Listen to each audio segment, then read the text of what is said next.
తెలంగాణలో మరోసారి రాజకీయాలు హీటెక్కబోతున్నాయి. సంక్రాంతి తర్వాత రాష్ట్రంలో పంచాయతీ ఎన్నికల నోటిఫికేషన్ రాబోతుందనే సంకేతాలతో అప్పుడే పొలిటికల్ హీట్ స్టార్ట్ అయిపోయింది. లోకల్ ఫైట్లో సత్తా చాటేందుకు అధికార కాంగ్రెస్ పార్టీ ఉవ్విల్లూరుతోంది. దీంతో తాజాగా పార్టీ ఎమ్మెల్యేలకు CM Revanth Reddy local election task అప్పచెప్పినట్టుగా టాక్. మరి లోకల్ ఫైట్లో హస్తం పార్టీ హవా చూపిస్తుందా లేక గులాబీ పార్టీ గుబాలిస్తుందా అనేది ఆసక్తిగా మారింది.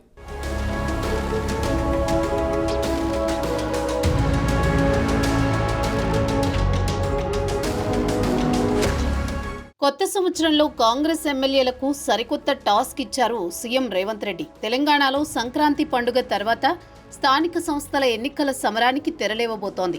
అయితే అసెంబ్లీ ఎన్నికల్లో తిరుగులేని మెజారిటీతో అధికారాన్ని కైవసం చేసుకున్న కాంగ్రెస్ పార్టీ ఇప్పుడు లోకల్ బాడీ ఎలక్షన్స్ లో కూడా సత్తా చాటాలన్న పట్టుదలతో ఉంది. స్థానిక సంస్థల ఎన్నికలే మన ముందున్న అతిపెద్ద టాస్క్ అని సీఎం రేవంత్ రెడ్డి పార్టీ ఎమ్మెల్యేలకు సూచించారట.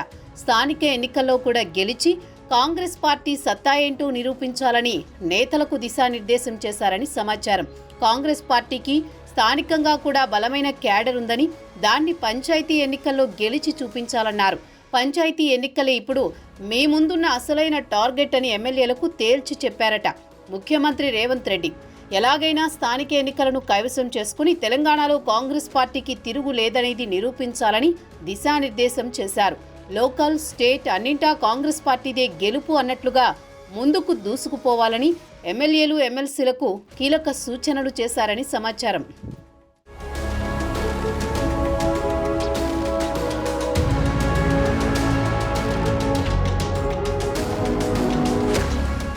అయితే పార్టీలో కొంతమంది నేతల మధ్య సఖ్యత లేదన్న విషయం సీఎం దృష్టికి వచ్చింది. కొన్ని జిల్లాల్లో దానిపై ఫిర్యాదులు కూడా వస్తున్నాయని సమాచారం.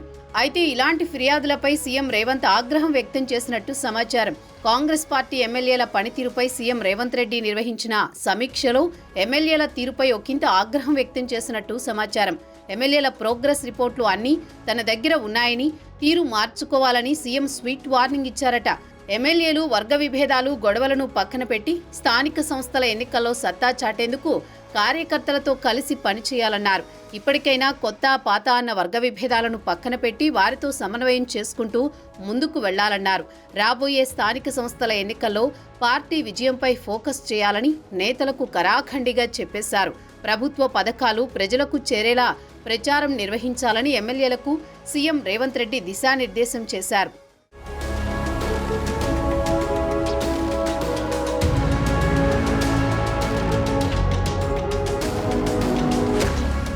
పార్టీ కోసం కష్టపడ్డ ఎమ్మెల్యేలు, నాయకులకు తప్పకుండా పార్టీలో గుర్తింపు ఉంటుందని సీఎం స్పష్టం చేశారు.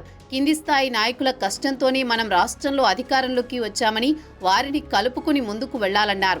కాంగ్రెస్ ఇచ్చిన తెలంగాణలో ఉద్యమ ఆకాంక్షలను తుంగలో తొక్కిన కేసీఆర్ కుటుంబంతో సహా బీఆర్ఎస్ నాయకులు 10 ఏళ్లుగా రాష్ట్ర వనరులను ఇష్టమున్నట్టు దోచుకున్నారని విమర్శించారు. అడ్డగోలుగా అక్రమాలకు పాల్పడి 8 లక్షల కోట్ల అప్పులతో రాష్ట్రాన్ని నాశనం చేసిన చరిత్ర బీఆర్ఎస్ వాళ్లదన్నారు.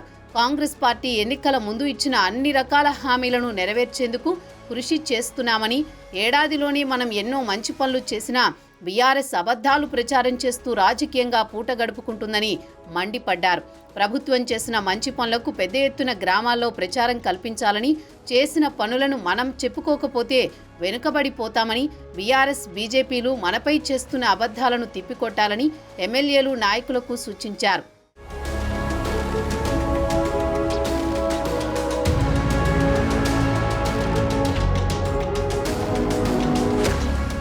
ఇక నుంచి తాను కూడా కార్యకర్తలకు అందుబాటులో ఉంటానని సీఎం రేవంత్ తెలిపారు. అయితే త్వరలోనే కాంగ్రెస్లోకి భారీగా వలసలు ఉంటాయని, పలు పార్టీల నుంచి ముఖ్య నేతల చేరికలు ఉంటాయని తెలిపారు.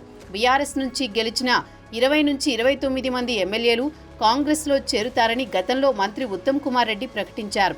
ఆయన చెప్పినట్టు ఇప్పటికే 7 బీఆర్ఎస్ ఎమ్మెల్యేలు కాంగ్రెస్లో చేరారు. మరో 3 ఎమ్మెల్యేలు తమతోనే ఉన్నారని కాంగ్రెస్ పార్టీ నేతలు చెబుతున్నారు. ఇతర పార్టీల నుంచి కాంగ్రెస్లోకి వచ్చిన వారితో సమన్వయంతో పనిచేసి స్థానిక సంస్థల ఎన్నికల్లో విజయఢంకా మోగించాలని ఎమ్మెల్యేలకు దిశానిర్దేశం చేశారు సీఎం రేవంత్ రెడ్డి. కాంగ్రెస్ పార్టీ అధికారంలోకి వచ్చిన తర్వాత రైతు రుణమాఫీ చేశామని, సంక్రాంతి తర్వాత మరోసారి రైతు భరోసా నిధులను విడుదల చేసేందుకు ప్రభుత్వం రెడీగా ఉందన్నారు. అలాగే వేలాది ఉద్యోగాలు ఇచ్చిన ఘనత మన ప్రభుత్వానిదన్నారు. ఇచ్చిన హామీల ప్రకారం ఆర్టీసీ బస్సులో మహిళలకు ఉచిత ప్రయాణం, 200 యూనిట్ల వరకు ఫ్రీ కరెంట్, 500 రూపాయలకే గ్యాస్ సిలిండర్, ఆరోగ్యశ్రీ పథకాలు లాంటి అనేక కార్యక్రమాలు చేశామని, వాటన్నింటినీ గ్రామాల్లో ఉండే ప్రజల్లోకి బలంగా తీసుకువెళ్లాలన్నారు. ప్రభుత్వంపై బీఆర్ఎస్ చేస్తున్న తప్పుడు ప్రచారాన్ని తిప్పికొట్టాలన్నారు. అలాగే బీజేపీ మతతత్వ ప్రచారంతో లబ్ధి పొందుతుందని, బీజేపీ మతతత్వ ప్రచారాన్ని మోడీ అబద్ధాలను తిప్పికొట్టాలని సూచించారు. స్థానిక ఎన్నికలను ప్రతిష్టాత్మకంగా భావించి ఇప్పటి నుంచే ప్రచారం చేయాలని ఎమ్మెల్యేలు, నేతలకు సీఎం రేవంత్ రెడ్డి దిశానిర్దేశం చేశారు. పంచాయతీ ఎన్నికల్లో గెలిచి కాంగ్రెస్ పార్టీకి పూర్వవైభవం తీసుకురావాలన్నారు. పేదల పార్టీ అంటే కాంగ్రెస్ అని, ప్రతి నిరుపేదకు ప్రభుత్వం న్యాయం చేస్తుందన్న భరోసా ప్రజలకు కల్పించాలన్నారు.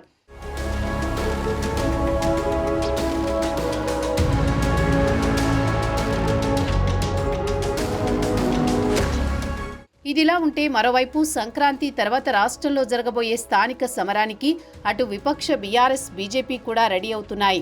అసెంబ్లీ ఎన్నికల్లో ఘోర పరాజయం పాలైన బీఆర్ఎస్ స్థానిక ఎన్నికల్లో సత్తా చాటాలని ఉవ్విళ్లూరుతోంది. కాంగ్రెస్ ప్రభుత్వంపై ఇప్పటికే ప్రజల్లో పూర్తిగా వ్యతిరేకత వ్యక్తమవుతోందని, ఆ పార్టీ రేవంత్ ప్రభుత్వంపై ప్రజలు ఆగ్రహంగా ఉన్నారని పార్టీ కేడర్కు గులాబీ బాస్ కేసీఆర్ ఇప్పటికే పలుమార్లు దిశానిర్దేశం చేశారు. కాంగ్రెస్ ప్రభుత్వం ఏర్పడిన ఏడాదిలోపే ప్రజల్లో వ్యతిరేకత మొదలైందని, దాన్ని క్యాష్ చేసుకుని లోకల్ ఫైట్లో గులాబీ పార్టీ సత్తా ఏంటో నిరూపించాలని క్యాడర్కు సూచించారు. పంచాయతీ ఎన్నికల్లో భారీ మెజారిటీతో మొత్తం స్థానాలను కైవసం చేసుకుని ఉద్యమ పార్టీకి రాష్ట్రంలో బలం తగ్గలేదన్న సంకేతాలను ఇవ్వాలని పార్టీ నేతలకు కేసీఆర్, కేటీఆర్ సూచించారు. అటు బీజేపీ సైతం పంచాయతీ ఎన్నికల్లో సత్తా చాటాలని చూస్తోంది. రాష్ట్రంలో కాంగ్రెస్, బీఆర్ఎస్ పై ప్రజల్లో వ్యతిరేకత ఉందని, బీజేపీకి జనం జైకొట్టడం ఖాయమనే ధీమాలో కమలం పార్టీ నేతలున్నారు. లోకల్ ఫైట్లో కమలం దమ్ము చూపించాలని నేతలకు రాష్ట్ర అధ్యక్షుడు కిషన్ రెడ్డి సూచించారు.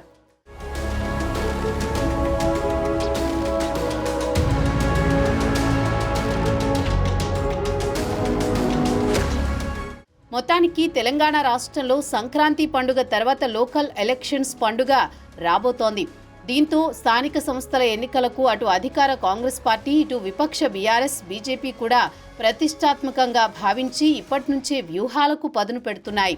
అయితే లోకల్ ఫైట్లో నెగ్గేదెవరు, తగ్గేదెవరు అన్నది ఆసక్తికరంగా మారింది. అసెంబ్లీ, పార్లమెంట్ ఎన్నికల్లో ఢీలా పడ్డ గులాబీ పార్టీలో లోకల్ ఫైట్లో సత్తా చూపిస్తుందా, లేక హస్తం పార్టీ హవా చూపిస్తుందా అన్నది కొద్ది రోజుల్లోనే తేలిపోనుంది. అటు కమలం పార్టీ సైతం తగ్గేదేలే అంటూ లోకల్ ఫైట్కి రెడీ అవుతోంది. మరి ట్రయాంగిల్ పోరులో విజయం ఎవరిదనేది త్వరలోనే తేలిపోనుంది.